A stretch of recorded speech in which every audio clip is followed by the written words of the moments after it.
오늘 말씀은 우리는 갑자기 하나님은 반드시라는 제목을 가지고 말씀을 나누고자 하는데요. 네, 오늘 말씀은 좀 감성적으로 이제 시를 한 구절 제가 준비했습니다. 네, 제가 시로 한번 시작을 해보려고 하는데요. 제가 한번 읽어보도록 하겠습니다. 쫓아오던 햇빛인데 지금 교회당 꼭대기 십자가에 걸리었습니다. 첨탑이 저렇게도 높은데 어떻게 올라갈 수 있을까요? 종소리도 들려오지 않는데 휘파람이나 불며 서성거리다가 괴로웠던 사나이 행복한 예수 그리스도에게처럼 십자가가 허락된다면 모가지를 들이우고 꽃처럼 피어나는 피를 어두워가는 하늘 밑에 조용히 흘리겠습니다. 자, 이 시는요, 1941년 5월에 이제 윤동주 시인이 이제 십자가라는 시라고 하던데요. 자, 시인은 지금 일제 강점기 시절에 어떻게 보면 자신의 무력함과 또 답답함을 지금 이 시에 담고 있거든요. 제가 좀 이 시를 좀 해석을 해드리면, 지금 햇빛이 십자가에 걸렸다는 것은 어떻게 보면 이제 진리와 정의를 따라가다 보면 이제 고난을 만날 수밖에 없는 그런 상황을 빗대어 이제 표현한 것입니다. 자, 그런 상황 속에서 이 시인은 이 첨탑의 십자가를 보면서 그 사랑의 높은 가치와 희생의 그 높은 가치에 대해서 자신이 도달할 수 없는 그 수준임을 고백한다라는 것이죠. 그리고 종소리는 어떻게 보면 이제 사람을 부르는 소리라고 이제 얘기를 하던데, 즉 하나님의 부르심이나 어떤 시대적 소명에 대한 것으로 이 종소리를 해석할 수 있는데, 그러나 시인은 그 하나님의 부르심이나 시대적인 소명을 듣지 못하고 또 뭐 무서워서 뭐 결단하지 못하는 어떤 그런 모습이 있겠죠. 그것을 외면하고 십자가 앞에서 이제 결단하지 못한 채 휘파람 불면서 이제 서성거리는 그런 갈등하는 시인 자신의 모습을 보여주고 있습니다.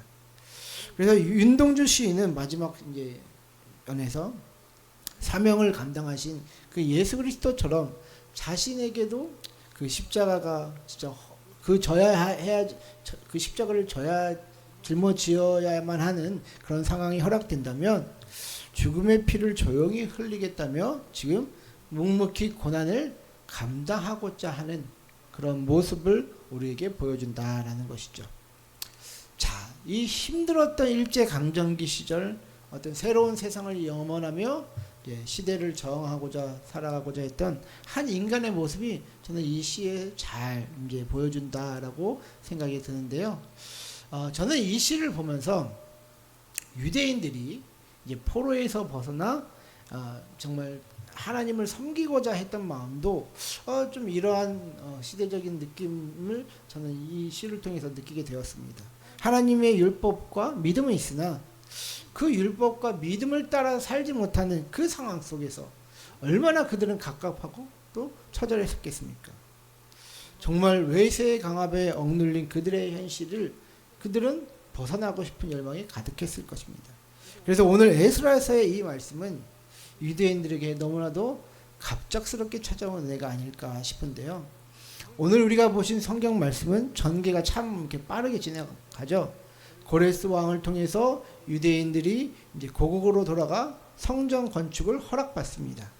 그래서 이로 인해 유대인들은 감동을 받고 이제 우리가 뒤편은 안 읽었지만 이 성전에 그 전시되었던 기물이 이제 바벨론 왕에 의해서 다 이제 약탈당했잖아요. 근데 그것도 고레스 왕에 의해서 지금 제자리를 찾아가게 됩니다. 자, 이러한 일이 일어날 것이다라는 것은 어떻게 보면 인간적인 눈으로는 그 누구도 상상할 수 없었다라는 것이죠. 왜냐, 유대인들의 삶은 그 포로된 삶을 벗어날 것이라고 생각할 만한 그 건덕지가 70년 동안 없었거든요. 근데 지금 갑자기 이 일이 그들에게 일어났다라는 것입니다. 그래서 이들은 어땠겠습니까? 희망은 멈췄을 것입니다.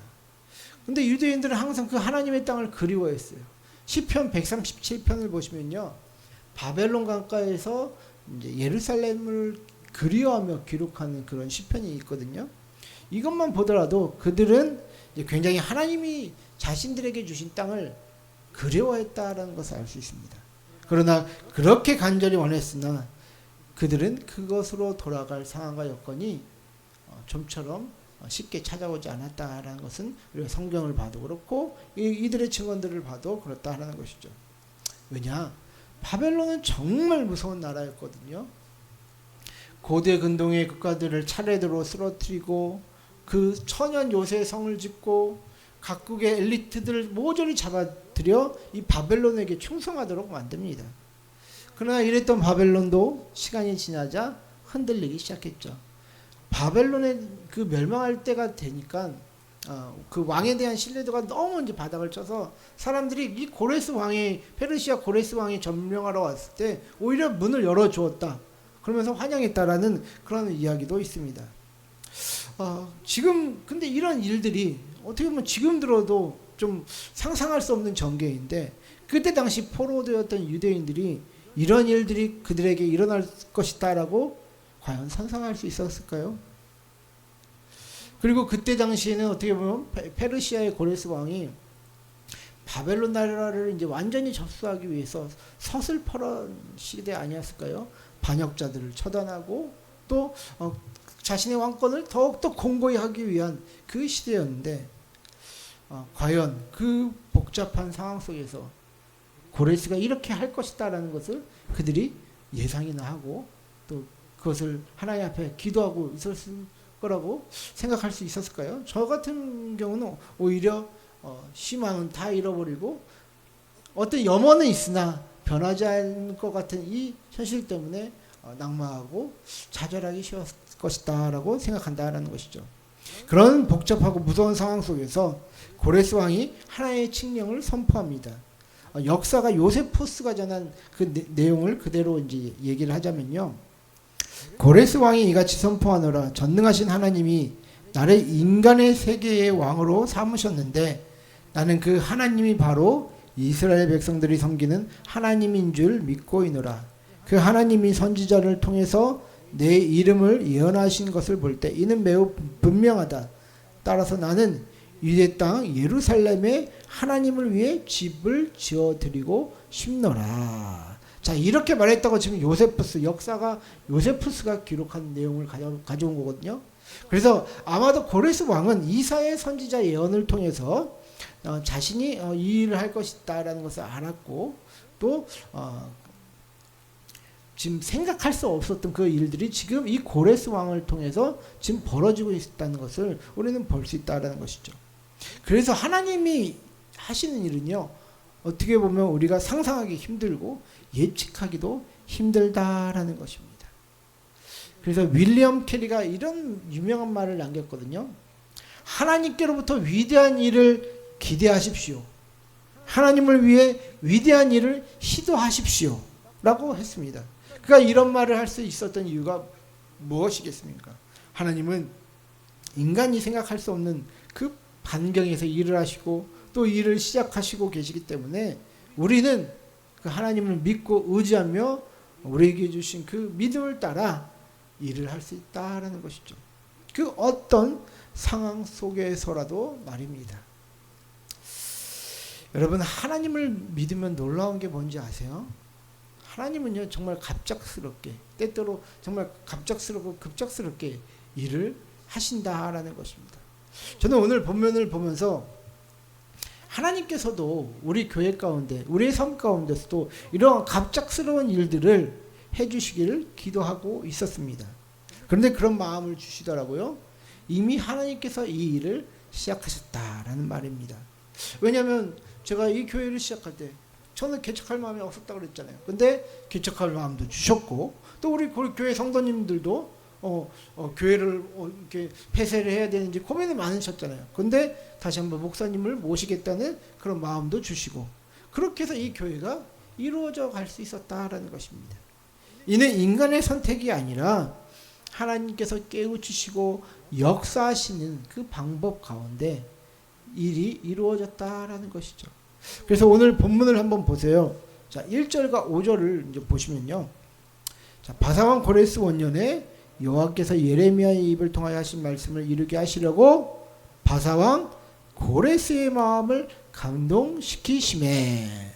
자, 5절을 보시면 이에 유다와 베냐민 족장들과 제사장들과 레위 사람들과 그 마음이 하나님께 감동을 받고. 자, 여기서 보면 감동시키시고 뭐 감동시키심에, 이 단어가 히브리어는 이제 헤이르라는 단어를 썼는데, 이 그 히브리어 동사에서 히필 단어라는 동사라는 게 있습니다.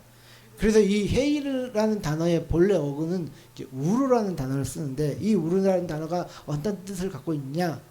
깨다, 뭐 그냥 각성하다, 뭐 이런 뜻을 가지고 있는데요. 자, 히필 동사의 형태, 이제 헤이르가 이제 히필 동사 형태가 되니까 이게 어떤 뜻을 갖고 있느냐? 주어가 다른 대상에게 어떤 행동이나 상태가 일어나게 하다라는 그런 의미를 이 히필 동사는 가지고 있습니다. 그러니까 뭐 요즘식으로 얘기하면 뭐 사역형 동사다라고도 할 수 있죠. 그렇다면 이 뜻은 하나님이 누군가를 깨우다, 정신이 들게 하다, 뭐 그런 뜻 아니겠습니까? 지금. 그래서 고레스가 지금 마음의 감동을 받고, 유대인들이 감동을 받은 사건의 주체는 누구다? 바로 하나님이시다라는 것이죠. 고레스가 스스로 감동을 받아서 한 것도 아니고, 유대인들이 자기들끼리 으쌰으쌰해서 뭐 예루살렘 성전 건축을 위해서 다시 돌아간 것이 그들의 어떤 의지가 아니라, 그 모든 주체는 바로 하나님이시다라는 것입니다.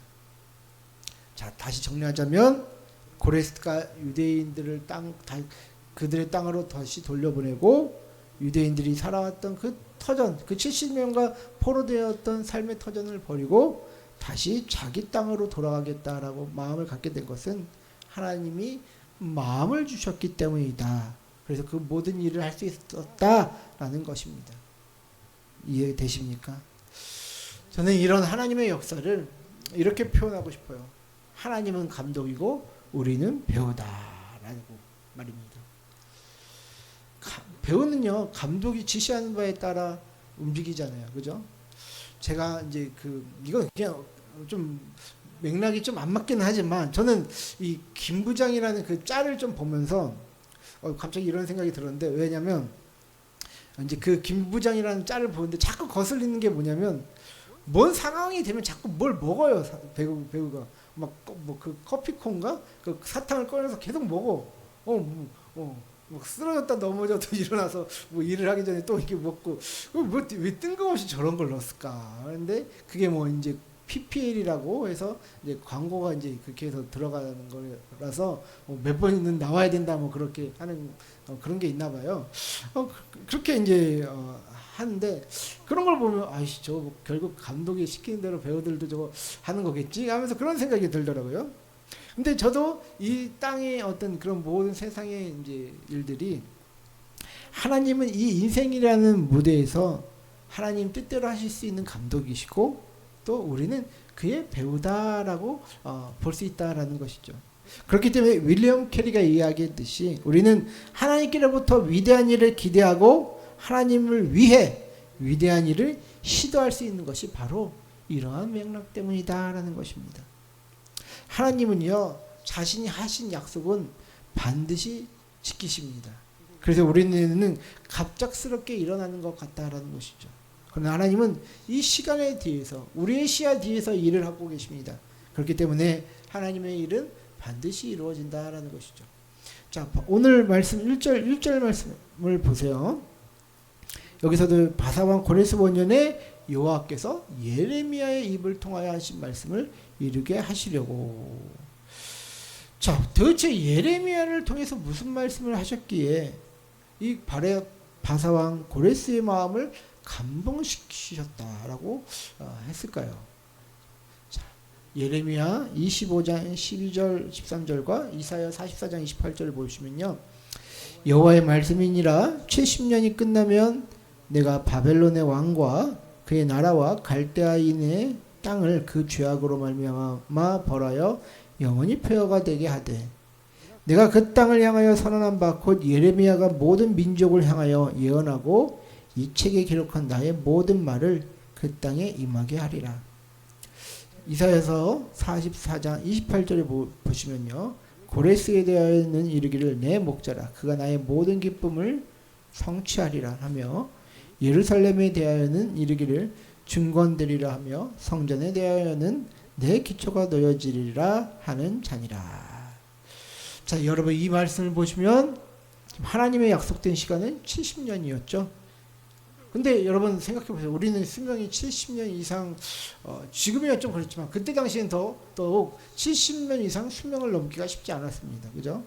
그래서 우리 눈에 보이지 않기 때문에 하나님이 일하시지 않는다라고 말하는 것은 이런 것에서 오류가 생긴 것이 아닐까 싶어요. 하나님은 시간과 때를 자기의 어떤 그 법칙 안에서 두고 있는데 우리는 우리의 시야와 우리의 어떤 방식 안에서 생각하고 있기 때문에 하나님은 자신이 하신 말씀을 통하여 그 일을 반드시 이루시는데 우리는 뭔가 갑자기 이루어지는 것 같다라는 생각을 거둘 수 없다라는 것이죠. 그래서 우리는 어떤 일들이 갑자기 일어나는 것에 목적을 두는 것이 아니라 하나님의 그 말씀, 하나님의 그 언약의 말씀을 우리가 붙들고 꾸준히 또 인내를 가지면서 살아가는 것이 바로 우리들이 할 일이다라는 것입니다. 그래서 믿음은 갑자기 역사를 나타나는 것을 보여주시옵소서라고 말하는 것도 중요하겠지만 저는 더 중요한 것은 하나님께서 반드시 역사하실 것을 우리가 믿음으로 받아들이고 인내하며 기다리며 꾸준히 우리가 할 일들에 대해서 순종하며 살아가는 것이 더 중요하다라고 말씀드리고 싶은 것입니다. 그런데 여러분 이 시대의 사람들은요 인내와 기다림 정말 싫어하는 것 같아요. AI 시대가 오니까 더더욱 그런 것 같아요. 이렇게 기술적 오만인 시대의 가르침에 전면에 있어서 그런지 사람들이 너무나도 다 성급합니다. 제가 지난번에 얘기했죠. 뭐 주식에 대해서 잠깐 얘기했는데 왜 이렇게 자꾸 어차피 올라갔다 내려가는 게 그게 주식 아니야? 왜 그러지? 그런데 제가 그래서 근데 레버리지라는 얘기가 나오더라고요. 그래서 저희 누나한테 물어봤지. 이게 도대체 이 레버리지가 뭐길래 이렇게 난리야? 그랬더니 그게 이제 일반 뭐 이제 주식은 그 원금이 보장된다고 하더라고요. 그러니까 떨어지면 떨어진 대로 올라가면 올라간 대로 다시 이렇게 회복을 할 수 있는데 이 레버리지는 이제 뭐 2배, 뭐 4배 막 이렇게 올라가는데 떨어질 때도 뭐 2배, 4배 이렇게 떨어지면 지는데 중요한 거는 원금이 깎여버려 가지고 나중에 이제 뭐 이게 추락을 하면 할수록 이 자신이 가진 원금이 깎여져 나가기 때문에 다시 회복된다고 해도 자기의 원금이 뭐 보장이 안 된다라고 이렇게 얘기를 하더라고요. 혹시 장로님과 권사님 레버리지 하시는 거 아니죠? 다른 건 하셔도 저는 이건 하시지 않았으면 좋겠어요. 그래서 그래서 사람들이 이렇게 이렇게 난리구나 이렇게 저는 생각했는데 저는 이 모든 고통의 원인이 어떻게 보면 인간이 하나님처럼 모든 것을 통제할 수 있다. 이 돈도 통제할 수 있다는 그 교만에서 시작이 된 것 아닌가 싶어요. 사람들이 자기가 가진 능력과 힘으로 주인의식을 갖고 행하는 것은 중요하죠. 그러나 인간이 모든 것을 할 수 있고 모든 것을 통제할 수 있고 자신의 뜻 안에서 모든 것을 이룰 수 있다라는 것은 그 교만은 욕심과 패망을 가져올 수밖에 없다라는 것입니다. 창세기에서 말하는 그 인류 초기의 역사 중에 바벨탑 사건도 이 맥락과 같지 않습니까? 사람들은 이런 인간들의 유한함을 잘 보여줍니다. 사람들이 바벨탑에 모여 이 탑을 쌓아서 우리의 이름을 지면에 널리 알리자 했을 때 하나님은 그들의 행동을 보시면서 그들의 언어를 혼란스럽게 하시고 흩어버리시죠. 세상의 주인은 하나님이신데 사람들은 그것을 잊고 자기의 이름을 내어 하나님께 도전하려고 한다는 것이죠. 자, 우리가 살아가는 시대에 이렇게 스스로를 모든 것을 통제하고 모든 것을 이룰 수 있다. 자기의 이름들을 낼 수 있다라고 하는 이 시대 가운데 우리는 세상에 어떻게 대항하며 반응해야 하겠습니까? 저는 예수님처럼 우리가 살아야 된다라고 말씀드리고 싶습니다. 예수님은 어떻게 사셨습니까? 예수님도 이 땅 가운데서 사역하실 때 자기 뜻대로 일하지 않으셨습니다. 때가 찼기에 이 땅 가운데서 일을 하셨다고 말하지 않습니까? 자기 이름을 드러내지 않으셨고요. 자기의 뜻을 따라 일하지 않으셨습니다. 오직 하나님의 섭리하신 그 시간을 따라 일하신 분이 예수님이시다라는 것이죠. 그렇다면 오늘날을 사는 우리들도 하나님의 일하심에 기대하며 때에 맞는 순종을 해야 합니다. 그렇게 되기 위해서는 분별하는 시야를 주시길 위해 기도해야 한다라는 것이죠. 여러분들은 요즘에 어떤 것을 놓고 기도하고 계십니까? 저는 교회 부흥은 물론이고 여러분들 우리 모두의 가족을 구원을 위해서도 기도합니다. 또한 개인의 건강을 위해서도 기도합니다. 특별히 우리가 믿지 않는 자들을 위해서 끈질기게 기도해야 하는 이유는 때와 시기는 우리가 정하는 것이 아니기 때문이죠. 때와 시기는 하나님이 정하시는 것입니다. 오늘 본문에서 유대인들은 예루살렘을 위해서 70여 년 넘게 기도하는 일들도 있었을 것입니다. 그래서 어쩌면 가장 간절했던 부모 세대는 죽고 자녀 세대들이 그 기도 제목을 물려받았을 것입니다.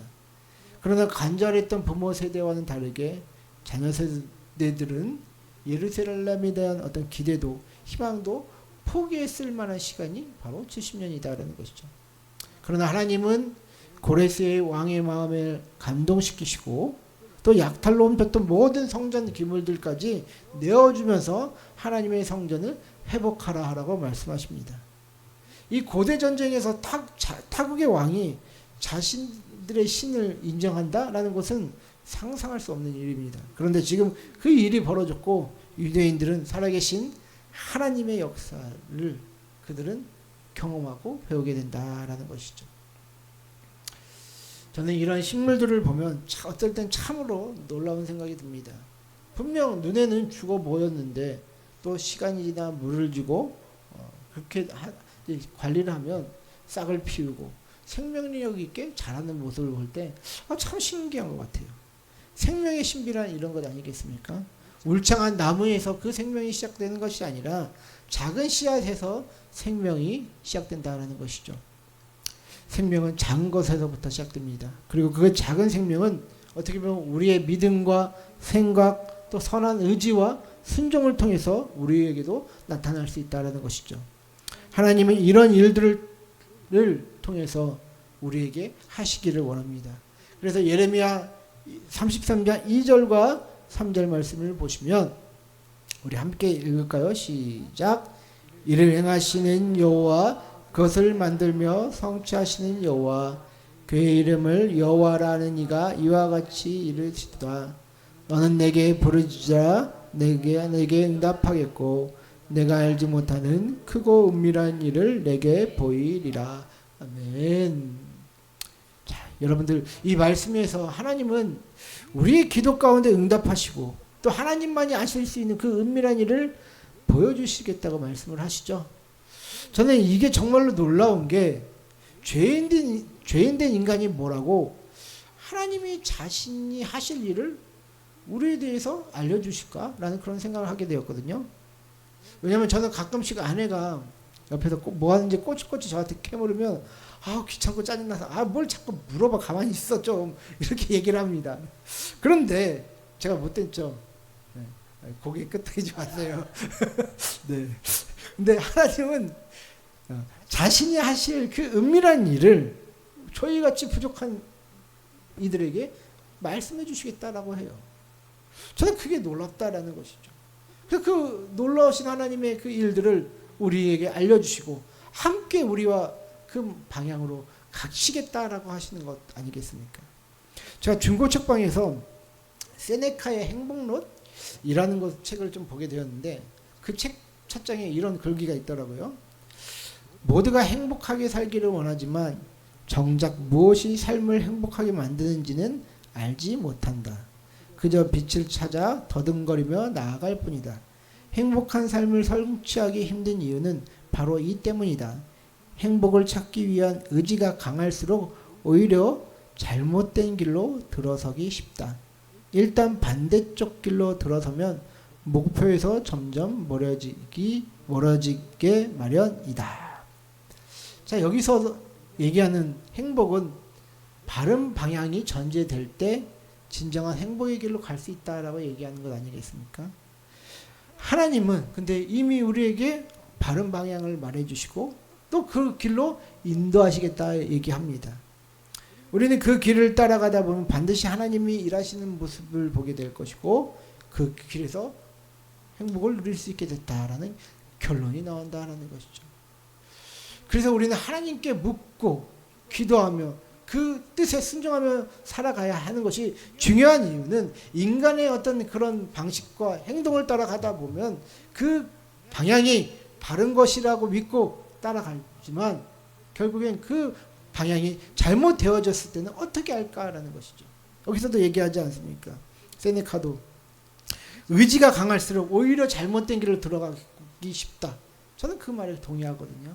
내가 맞다고 믿는 그것을 쫓아가다 보면 바른 방향이 아닌데도 불구하고 그것이 바른 방향으로 믿기 때문에 불행해질 수 있다는 것입니다. 근데 하나님은 우리가 때로는 지금 어렵고 힘들고 갑갑한 상황 가운데 있는 것 같아 보일지라도 그 길이 하나님이 정하시고 하나님이 택하신 방향이기 때문에 그 길로 따라가다 보면 다시금 행복이 있을 수 있다라는 것입니다. 자, 이제 저와 여러분들의 차례다라는 것이죠. 우리는 더 하나님의 은혜를 경험하며 또 경험하며 또 경험해야 합니다. 하나님은 이미 일하고 계시며 사람들의 마음을 움직이시고 또 깨우치실 수도 있는 분이십니다.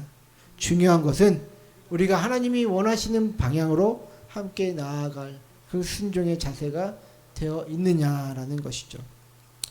사랑하는 성도 여러분들, 시간이 더디고 또 우리의 눈을 가리는 이 시대 가운데 믿음을 잃지 마시고 하나님께서 모든 것을 하실 수 있고 하나님이 우리의 그 강팍한 마음까지도 움직이실 수 있는 분이다라는 것을 믿음으로 받아들이시고 함께 주님과 동행하시는 저와 여러분들 되시기를 주의 이름으로 축원드립니다.